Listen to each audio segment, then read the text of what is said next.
Então, essa palavra não foi preparada para você. Essa palavra Deus me deu.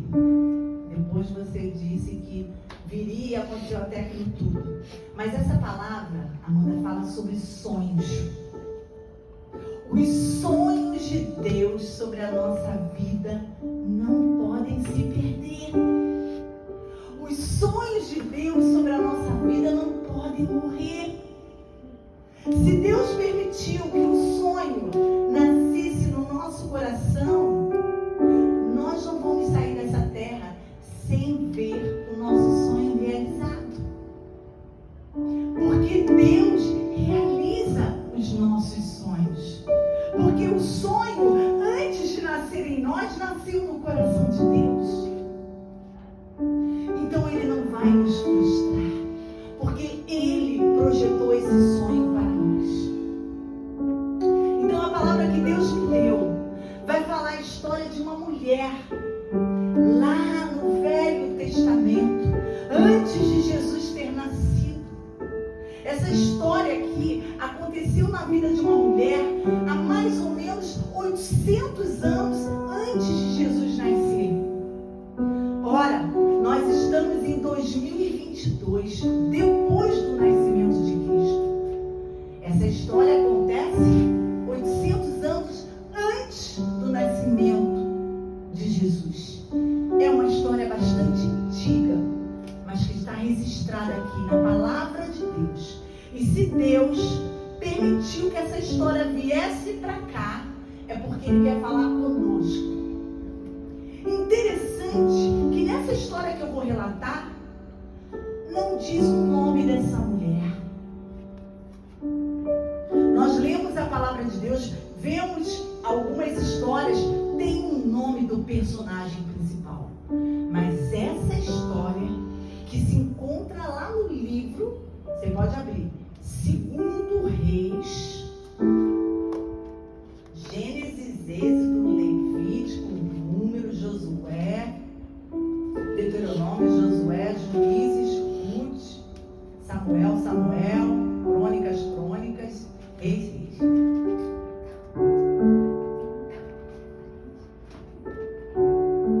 Segundo livro de Reis, capítulo 4.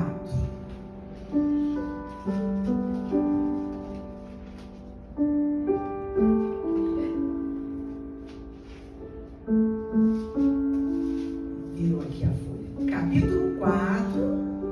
E o versículo vai ser a partir do 8. O versículo é a partir do 8. Então, depois desse versículo 8 aí, tudo para frente no capítulo 4 está contando a história da Sunamita. Sunamita não era o nome dessa mulher. Sunam era o nome do lugar onde ela morava. Por isso Sunamita, ela era uma Sunamita, era o nome do lugar. Então, a palavra de Deus vai contar a história dela. Não tem nome. Não sei se ela chamava Maria, Joana, não sei. Amanda, Érica, não sei qual é o nome dela. Mas conta a história dela. Diz que ela era uma mulher rica. Ela não era uma mulher pobre. A palavra de Deus, nós não vamos ler tudo porque é muito grande. Mas eu vou narrar a história dela. Porque eu já li e já sei o resumo dessa história. Mas em casa você pode ler esse 2 Reis, capítulo 4, a partir do 8. Você vai ler detalhadamente o que está escrito sobre essa mulher. Essa mulher era rica, essa mulher era casada, e o marido dela era bem mais velho que ela. E essa mulher não tinha filhos. Essa mulher, ela conhecia os nobres do lugar. Essa mulher, ela era bem influente porque ela tinha condições. Né? Se a gente tivesse condições, a gente estaria no meio das pessoas importantes. Mas como a gente não tem, a gente tem o nosso vínculo, nosso ciclo de amizades. Pois bem, essa mulher, ela pertencia à classe da nobreza, porque ela tinha condições. E lá na cidade dela, passava sempre um profeta. O que é um profeta? Profeta é é um homem de Deus que ele recebe a mensagem de Deus e passa para o povo. O nome desse profeta era Eliseu. E ele tinha um ajudante, um servo, um rapazinho mais jovem que acompanhava ele por onde quer que ele andasse. Aquele rapazinho andava com ele. Eliseu, ele foi discípulo do profeta Elias. Elias foi um grande homem de Deus, que Deus usou pela sua misericórdia. Elias, ele desbaratou os profetas de Baal, que queriam aniquilar com todos os profetas. Elias fez um milagre no Monte Carmelo. Ele jogou água no altar e orou, e Deus mandou um fogo e queimou o altar. E o povo foi livre ali daquela perseguição, daquela opressão. E diz a palavra de Deus que Eliseu, ele aprendeu tudo com esse profeta de Deus chamado Elias. Ele foi discípulo de Elias. E aonde o profeta Elias fez esse milagre, que eu acabei de falar agora, que ele molhou o altar, desceu fogo do céu e queimou todo o holocausto, foi um monte chamado Monte Carmelo. E essa história dessa mulher está próximo do Monte Carmelo. Porque o profeta sempre ia fazer um retiro espiritual. Retiro espiritual, Amanda, é quando a gente quer se afastar de todo mundo e buscar Deus. O profeta Eliseu, ele fazia um retiro espiritual. Ele se afastava de todos e ia buscar Deus sozinho, só com o servo dele, Geazi. Então, ele ia buscar onde? Onde é que ele ia fazer esse retiro espiritual? No Monte Carmelo. Porque ele sabia que a presença de Deus tinha sido forte naquele monte, através do mestre dele, através de Elias. Deus tinha feito o fogo cair naquele, o fogo veio do céu. Imagina, vir fogo do céu e só cair em cima de um altar e queimar aquele animalzinho que estava ali, aquele holocausto. E o altar estava todo molhado, impossível pegar fogo. Mas pegou fogo e consumiu todo o holocausto. A presença de Deus no Monte Carmelo era forte. E Eliseu queria essa presença forte com ele. E nos nossos dias, por que eu insisti para que você viesse aqui? Por que nós estamos reunidos aqui? Qual é o propósito? Porque nós queremos Deus. Nós precisamos de Deus. Nós precisamos nos reunir para buscarmos a Deus. A gente pode buscar Deus na nossa casa, no nosso quarto, até no banheiro podemos. Mas quando o povo se separa para buscar Deus, é forte demais. E era isso que Eliseu queria, se separar para buscar Deus. Porque ele queria ser usado por Deus, conforme ele viu o mestre dele ser usado.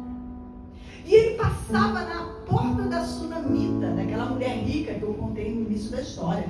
Toda vez que ele ia para o Monte Carmelo, ele passava na porta dela. E o Monte Carmelo, ele ainda tinha que andar mais uns 56 quilômetros, chegava no Monte Carmelo, subia uns 500 e poucos metros, para ir lá no topo e orar ao Senhor. E aquela mulher, quando viu o profeta e seu servo, a primeira vez passando pela porta dela, ela identificou: homem de Deus passando na minha porta. Não posso deixar o homem de Deus passar na minha porta sem acolher, porque se ele é homem de Deus, ele tem palavra de Deus na minha vida. Entende? Não posso deixar o convite de estar num local onde Deus já está presente, porque ele tem uma mensagem para a minha vida. E aquela mulher convidou o profeta para entrar, e ela dava lanche para o profeta, dava um alimento para o profeta, porque ela sabia que ele ainda tinha que percorrer uma longa estrada, subir um monte para buscar a presença do Senhor. E ela diz a palavra de Deus que ela fez várias vezes isso, até que chegou um ponto que aquela mulher falou assim: não, eu quero mais, o que eu estou fazendo é muito pouco. O profeta está na minha casa de passagem. Eu quero ele morando comigo. Eu não quero mais que ele passe, sente, coma alguma coisa e vá embora. Eu quero o profeta na minha casa 24 horas. E o Senhor fala conosco. Muitas das vezes a gente só quer Deus na igreja. Eu vou à igreja, sinto a presença de Deus, busco o Senhor, vou para minha casa e acabou. Só que é Deus de passagem. E Deus está falando conosco, não, eu quero ficar com você 24 horas. Eu quero morar dentro de você. Eu quero permanência contigo. E aquela mulher, ela sentiu isso dentro dela.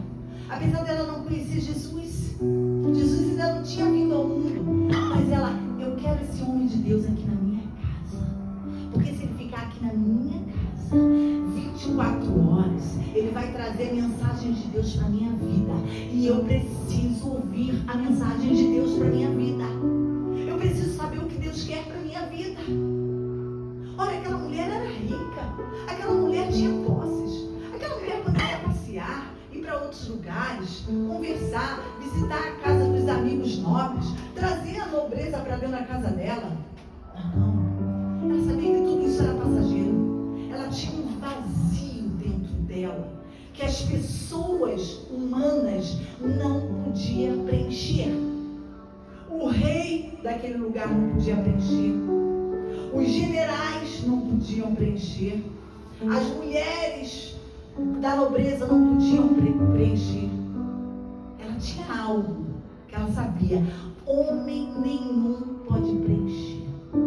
Só quem pode preencher é Deus. E como é que eu vou fazer isso? A única maneira que ela via era trazer o homem de Deus para dentro da casa dela. E ela ali, essa mulher, ela tem tanta sensibilidade, ela não expõe a vida dela para ninguém, ela não sai contando a vida dela para ninguém.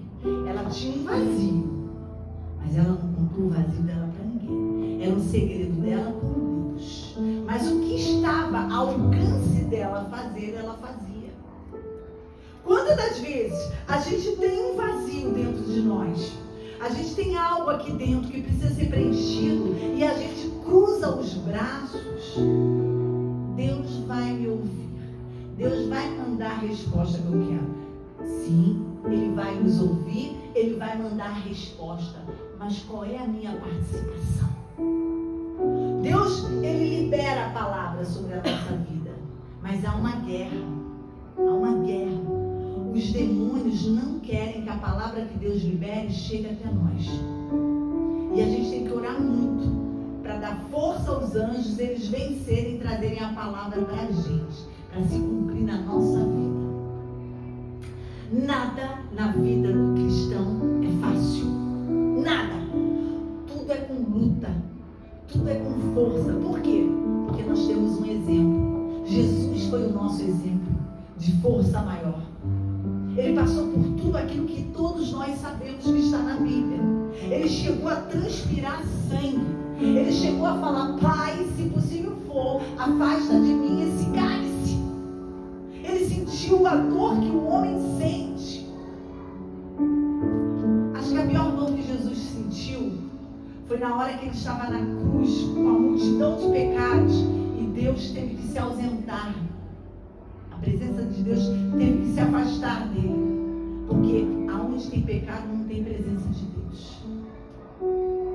Acho que ali foi a maior dor.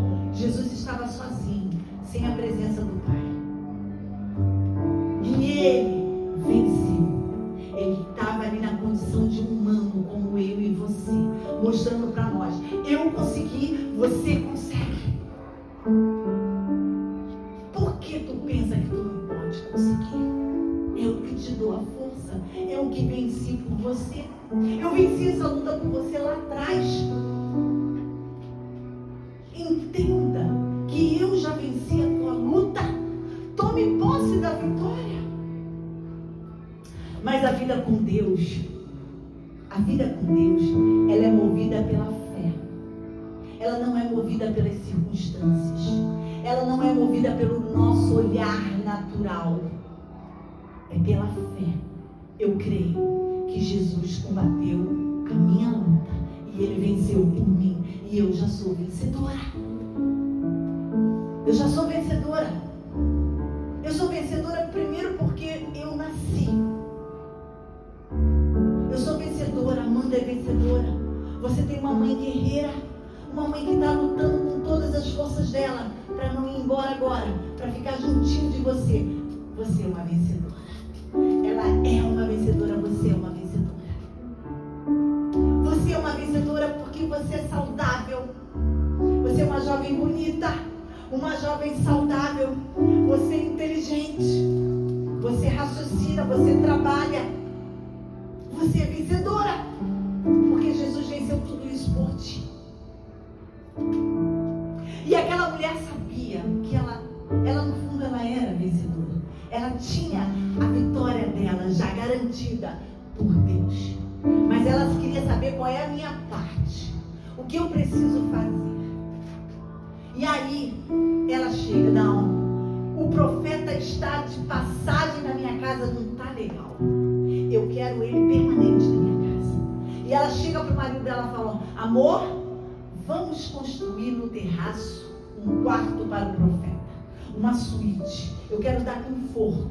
Eu quero que esse profeta se sinta bem na minha casa. Para que ele não queira ir embora. Para que ele fique o máximo de tempo conosco. Abençoando a nossa família. Trazendo a vontade de Deus para a nossa casa. Trazendo explicações para os meus vazios. Ele ouve Deus. E ele fala para nós o que Deus pensa ao nosso respeito. Eu quero esse profeta dentro da nossa casa. Hoje em dia nós não precisamos ter profetas assim. Nós até temos, mas nós temos Jesus. Jesus é o nosso profeta supremo. Ele traz a vontade de Deus para nós. E ele habita a casa e aqui o coração. Mas naquele tempo não tinha Jesus. E ela manda construir um quarto. E diz a palavra de Deus é bem específica. Que ela manda fazer um quarto de tijolo. Poderia fazer naquele tempo, 800 anos antes de Cristo, ela poderia armar uma tenda até na frente da casa dela, do lado. Mas ela colocou o profeta em cima, governo, tijolo, nos dá a ideia de muro. Lá o profeta Zacarias vai falar que Jesus é o nosso muro. Ele nos blinda de todo mal. O muro serve para quê? O muro serve para proteger. O muro serve para segurança. Quando ela constrói de tijolo no terraço dela, ela queria dar proteção ao profeta. Não era só acolhimento, ela queria proteger, porque para ela ele era um tesouro valioso. Porque ele era o único que ia ouvir Deus e trazer para a vida dela. E ela queria ouvir Deus. Ela queria agradar Deus. A única preocupação daquela mulher. E ela diz a palavra de Deus que além desse quarto de tijolo, representando um muro de proteção para o profeta, além dela colocar esse quarto em cima do teto dela, para dar uma direção de governo, Deus governando a minha casa, Deus governando a minha família, ela manda colocar móveis dentro do quarto. Ela manda colocar uma cama. Eu quero uma cama, porque o profeta precisa deitar. O profeta precisa descansar. Descanso. Todos nós precisamos de descanso. O Senhor tem um lugar de descanso para cada um de nós. Diz a palavra dele lá no livro de Hebreus. Ele tem um repouso para o povo de Deus. Vivemos nesse mundo atribulado? Vivemos. Todos os dias as notícias bombardeiam a nossa mente, nos trazendo conflitos, nos trazendo ansiedades, medos, insegurança, de maneira que a gente deita e os pensamentos não saem da mente. Mas o Senhor manda dizer: eu tenho um lugar de descanso para ti. Eu tenho um lugar de repouso para ti. Por que tu não deitas? Por que tu não dormes? Porque tu não confia no meu poder? E Deus fala conosco. Quando a gente não dá descanso à nossa mente, deixa as preocupações invadirem a nossa mente e roubar o nosso gozo, o nosso descanso, o nosso repouso, nós estamos pecando contra Deus. Porque estamos dizendo para Ele: eu não confio no teu governo. Eu não confio. O profeta, o homem de Deus, descansava.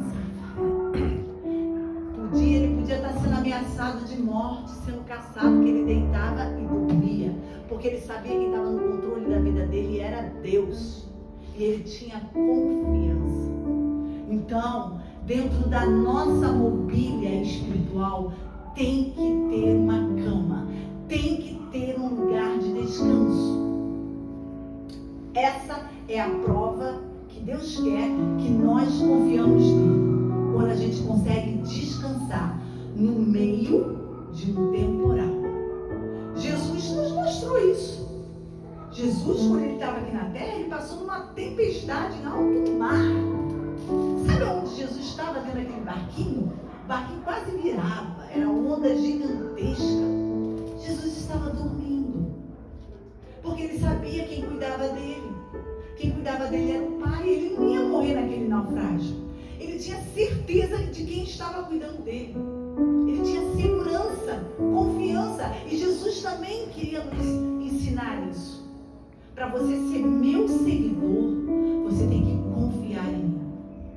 Você tem que crer que você está seguro comigo, que você não sofre risco nenhum. Dentro daquele quarto também tinha um candeeiro. Candeeiro é uma lamparina, aquilo que na roça, no interior, eu não sei nem se a Nana tem no sítio dela, você coloca o querosene ali e acende, aquela luz fica acesa, o querosene fica queimando e mantendo a luz acesa. Aquela mulher se preocupou especificamente em colocar um candeeiro no quarto do profeta. E para que serve um candeeiro, uma luz? Para iluminar, para a gente enxergar. Ah, mas eu enxergo tão bem, eu estou vendo a goiabeira, eu estou vendo a casa da vizinha. O Senhor quer que a gente enxergue o mundo espiritual. A luz de Cristo serve para a gente enxergar o caminho que Ele preparou. Amanda, Ele preparou um caminho para nós. Nós temos que estar dentro do caminho. Dentro do caminho. E a luz, ela faz você enxergar e você não sair do caminho. Você se mantém no caminho. Salmos 105 diz que a palavra de Deus é luz para os nossos caminhos e lâmpada para os nossos pés. A palavra de Deus vai fazer, se você ler esse livro, vai fazer com que você se mantenha no caminho. Não fora do caminho. Não à beira do caminho, mas no caminho. Por que você tem que estar no caminho? Porque você tem que chegar até Jesus. Nós estamos numa corrida, maratona. Lá embaixo tem a faixa de vencedor. Se você sair do caminho, tu sai da corrida. Então você tem que se manter no caminho para passar pela faixa de vencedor. E qual é o teu prêmio? É a salvação. É a vida eterna com o Senhor. E a luz, quando nós somos pessoas iluminadas, cheias da luz de Jesus. Se eu sou cheia da luz e você não tem a luz, se você ficar perto de mim, você vai conseguir enxergar um pouco por causa da minha luz. Agora, se eu sair perto de você, você não enxerga nada, porque está tudo breu. Então, quando a gente tem a luz, a gente ajuda até as outras pessoas a voltarem para o caminho. A luz representa o azeite que mantém a luz acesa no candeeiro, na lamparina, representa o Espírito Santo. Para a luz se manter acesa, tem que ter querosene, tem que ter azeite. Para a gente se manter aceso nesse mundo, a gente tem que ter o Espírito Santo. Sem o Espírito Santo, a gente fica apagado. As pessoas vão até passar por cima da gente, porque não vão nos enxergar. Vai estar um breu. A nossa vida vai estar um breu. Então nós precisamos ter luz dentro de nós. Nós precisamos ter o Espírito Santo. Amanda, quando você recebeu Jesus como seu Salvador, você levantou a sua mão e disse: eu aceito, Jesus, você é meu Salvador. Eu entendi que tu morreu pela minha vida, eu te amo e eu te aceito. Naquele momento, o Espírito Santo nasceu dentro de você. Naquele momento, o azeite encheu a tua vida. E você começou a resplandecer. As pessoas chegavam perto de você e vem muita luz, porque é o Espírito Santo. Agora, a partir do momento que a gente se afasta, a luz vai apagando. Nós vamos ficando apagados, sem brilho, sem luz. Ficamos uma verdadeira treva. E aquela mulher se preocupou. Eu vou colocar um candeeiro aqui cheio de azeite, porque esse quarto que eu construí para o profeta, ele vai estar tão cheio da presença de Deus que vai iluminar toda a minha cidade. A minha casa vai resplandecer, a minha casa vai brilhar. As pessoas vão ter uma noção, uma direção, porque a minha casa vai estar mostrando o caminho. Esse foi o intuito do candeeiro. Tamanha vontade que aquela mulher tinha de ter o profeta. O profeta representava a presença de Deus. O Espírito Santo ali com ela. Mas ela não colocou só o candeeiro. Ela colocou uma mesa. Uma mesa. Junto com essa mesa tinha uma cadeira. Foram móveis específicos. A cadeira que ela colocou, ela não precisava colocar a cadeira, já tinha uma cama. Mas ela colocou uma cadeira. Cadeira, Deus está querendo falar conosco, que é honra. Cadeira é posicionamento. Deus quer te dar honra. E a palavra de Deus diz que não é uma honra, é dupla honra. Mas para nós recebermos a honra que o Senhor tem para nós, nós temos que nos posicionarmos dentro do caminho. A luz vai mostrar o caminho, a gente entra no caminho e se posiciona. Não podemos ficar com um pé no caminho, outro pé fora do caminho. Não. Ou você fica fora, ou você fica dentro. Posicionamento. Cadeira quer dizer isso. Cadeira quer dizer honra? Quer. Mas cadeira quer dizer posicionamento. E quando a honra só chega quando nos posicionamos. E a gente vê isso lá na Bíblia. Davi, ele assumiu o trono de um rei. E Davi não era nem filho do rei. Não tinha direito àquele trono. Mas ele se posicionou diante de Deus. Ele tomou a posição de homem de Deus, de guerreiro de Deus, de valente de Deus. E Deus o honrou, dando a ele um trono. E mais, além dele ser rei, ele foi o gerador da geração de Jesus. Jesus veio da linhagem de Davi. Olha, o nome de Davi faz parte lá da geração de Jesus, dos antepassados de Jesus. Honra dupla, né? Ele assumiu um reino que humanamente não poderia ser dele, e ele vai fazer parte da família de Jesus. Anos depois, lá na frente, Jesus nasce e veio da família de Davi. Dupla honra. Outra personagem na palavra de Deus que se posicionou. Essa é linda demais, porque ela é uma jovem, acho até que ela é uma adolescente. A Bíblia chama ela de Esther, mas o nome dela é Hadassa no original. Hadassa, acho que era uma adolescente, bem novinha. Esther não tinha mãe, não tinha pai, ela era órfã. Ela foi criada pelo tio dela. Tão novinha foi parar no harém do rei para ser esposa de um rei, para ser uma das esposas do rei. E ela, ao invés dela ficar lá, meu povo, minha gente, eu já perdi pai e mãe, agora eu vou perder mais, eu vou perder minha pátria, eu vou casar com um homem que eu não amo, ai meu Deus, e agora eu quero morrer, me leva daqui, leva a minha vida. Ela poderia pensar assim, mas ela não perguntou para Deus o porquê. Ela perguntou para Deus, para quê? Para que eu estou aqui nesse harém? O que tu queres com a minha vida? Por que tu levou meu pai e minha mãe e me deixou sem pai e mãe nesse mundo? Ela não fez essa pergunta, ela falou, para quê? Por que tu me deixou sem meu pai e minha mãe? É porque tu quiseste que eu amadurecesse muito rápido. Talvez se eu tivesse meu pai e minha mãe, eu ia ser a filhinha do papai e da mamãe. Mas eu não tenho pai, não tenho mãe. E eu amadureci rápido, porque Deus tinha um propósito com a vida de Esther. Deus queria dar um reino na mão de Esther. E o impossível acontece.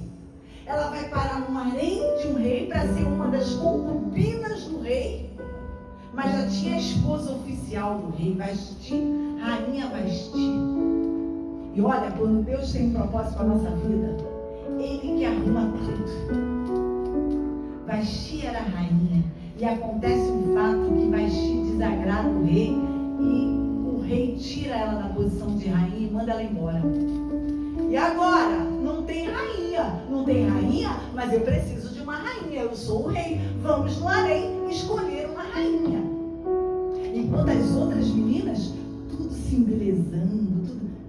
A Darsa estava no posicionamento, a Darsa estava no jejum, a Darsa estava na oração, a Darsa estava buscando a Deus. E se você for estudar a história de Esther, tu vai ver como Deus usou a vida dessa jovem.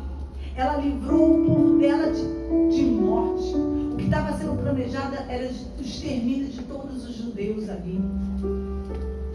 De todos. E Deus usa a vida de uma menina. Coloca ela no trono para ser rainha. Para reinar.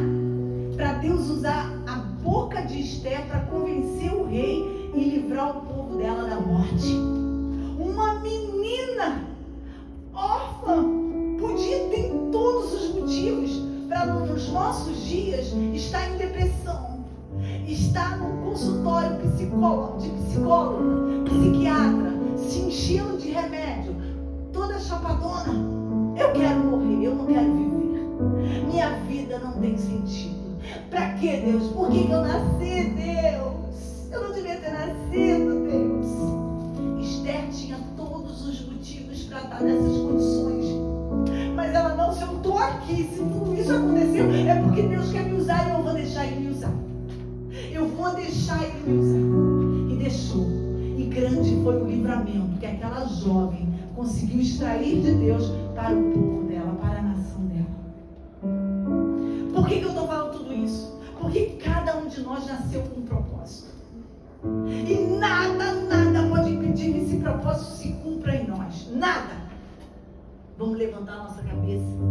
Vamos olhar para o alto. Eleva os meus olhos para os montes. De onde me vem o socorro? O meu socorro vem do Senhor que fez os céus e a terra. Ele não deixará vacilar os meus pés. Não dorme o guarda de Israel. Está doendo? Olha para os céus. Está com fome? Olha para os céus. Está se sentindo sozinho? Abandonado, desprezado, amaldiçoado?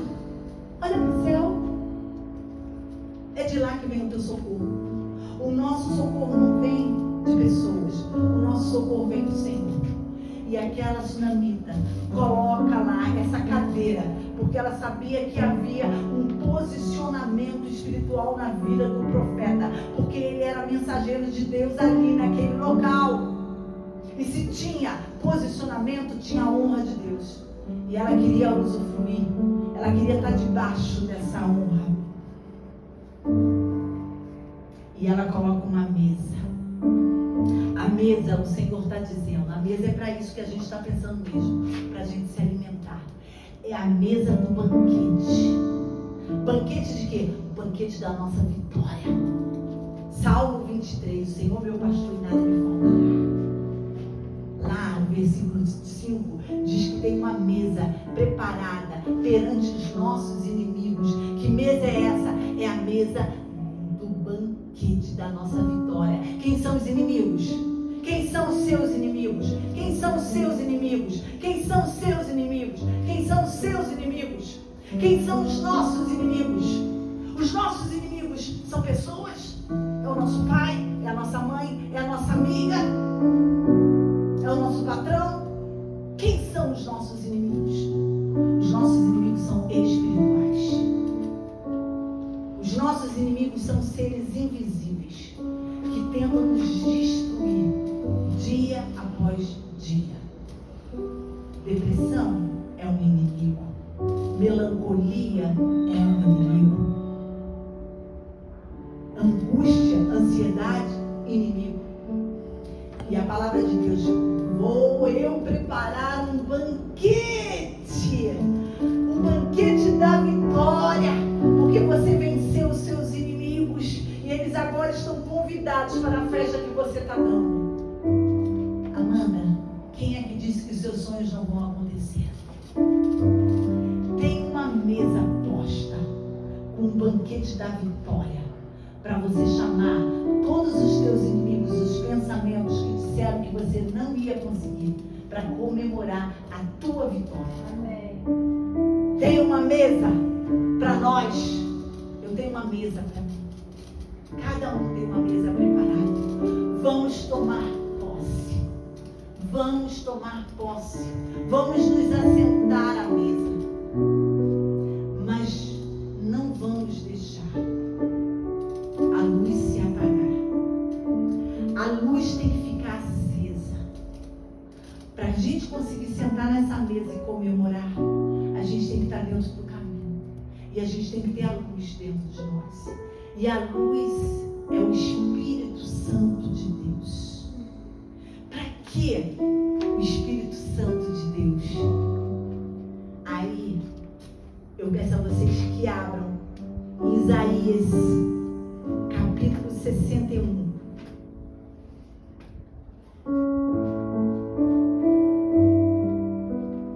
Isaías, capítulo 61.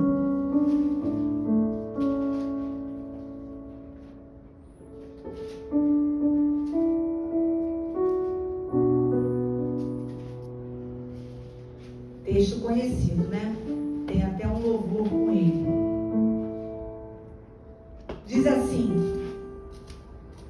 eis que o Espírito de Yahvé, o soberano, está sobre mim. Viu? Está sobre nós o Espírito de Yahvé. Porque o Senhor nos ungiu para anunciar as boas novas aos pobres. Por isso que não pode faltar o Espírito.